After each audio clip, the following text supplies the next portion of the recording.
Welcome to What's in the Pot. I'm your host Sean Grande, and today we're making some barbecue ribs, some Trini style barbecue ribs on the pellet grill. Don't forget to like, share, and subscribe. It's What's in the Pot.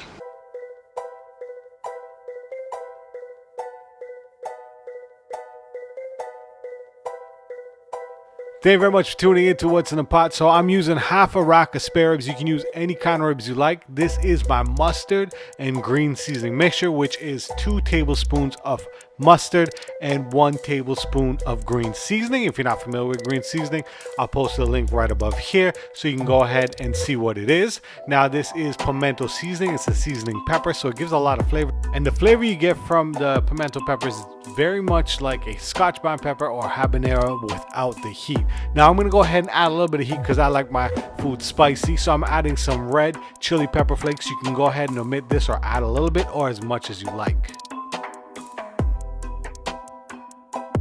Now I'm also going to be adding some of my homemade adobo seasoning.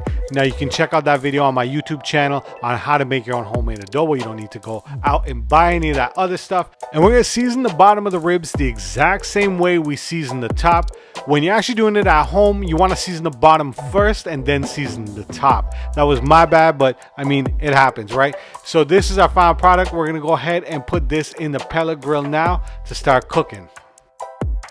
I have the pellet grill set to 275 degrees and I'm using a competition blend of pellets. I'm going to let this sit there in the grill at 275 for 2.5 hours. After 2.5 hours, this is our ribs. Now what we're going to do is we're going to go ahead and wrap them. Now for wrapping my ribs, I have 2 sheets of foil paper because we want to make sure we lock in all the flavors that we're going to be putting in right here. Now I'm adding some brown sugar. Some people actually use honey. I prefer brown sugar. I love when the brown sugar caramelizes with the pork ribs. Now, next thing I'm going to be adding is some of my homemade adobo seasoning. Just a little bit because it's already seasoned with some of that homemade adobo. I just want to add a little bit extra flavor. And I'm also adding some of this Slap Your Mama's Cajun seasoning. You can use any kind of Cajun seasoning, just don't slap your mama. And I'm also going to be adding some butter. If you don't have butter, go ahead and use margarine, but ideally butter brings out the nice flavor and it melts and keeps the meat nice and juicy. Now this is the ribs here. What we're going to do is putting it upside down because all this flavor is going to be going onto the top of the ribs. Now I'm also going to be adding a little bit of apple cider vinegar to keep the bottom moist. You can see some of the meat pulling away there. That's totally fine. I'm going to wrap this up and put this back on the grill at 275 for approximately another 2 hours. Now remember, when you're putting your ribs back onto the grill, you want to be putting it upside down because see all that butter, all that seasoning we just put, we want to make sure that cooks in, that caramelizes onto the top of our ribs. So for my rib sauce, I'm using that leftover mustard and green seasoning mixture I had. If you don't have any, just go ahead and make some fresh ones. I'm adding about 2 tablespoons of ketchup. You use any kind of ketchup you like. And I'm using 1 teaspoon of this Berman's barbecue sauce. This is all these brands knockoff the Sweet Baby Ray's. You can use any kind of barbecue sauce as long as it has that classic barbecue sauce flavor. I'm using about a teaspoon of Worcestershire sauce. I hope I said that right because I always mess up how I say Worcestershire sauce. And I'm adding about 2 teaspoons of soy sauce. Now this is a garlic soy sauce. You can use any kind of regular soy sauce if you like. It doesn't really matter if it has garlic in it or not.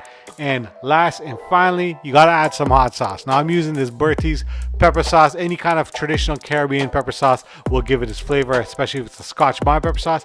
Give that a good mix, and that is our rib sauce that we're gonna be coating our ribs with. There it is. It looks absolutely delicious. Now after 2 hours, I'm pulling my ribs off the grill. Now if you are a saucy kind of ribs person, go ahead and this is where we're going to be adding our sauce. Now if you don't like any sauce, go ahead and just pull your ribs off. You can see the bone coming off right there. These ribs are perfectly cooked, but I like some sauce and I like that sauce caramelized on my ribs. So we're going to brush some of that sauce on the bottom and then we're going to brush it on the top. You can see that shine. That's from the butter. That's from the sugar that caramelized together. Now I'm going to sauce these up and put them back onto the grill. Man, look how beautiful these ribs look. You can actually eat these just like that if you really wanted to, but I like to put them on the grill, let that sauce caramelize up. So I'm going to pop these in for another 30 minutes, and you can see here after 30 minutes our ribs are completely finished. Look how beautiful that looks. That's rib-tastic delicious. I don't even know if that makes sense, but this is our final product. These are our ribs. You can see the chili flakes. You can see the caramelization from all the seasonings and all the spices. This is our final product. You can see a little bit of that smoke ring. The ribs are pretty much fall off the bone. They're absolutely amazing. So don't forget to try these Trini style ribs. Thank you very much for tuning into What's in the Pot. Don't forget to like, share, and subscribe. Peace.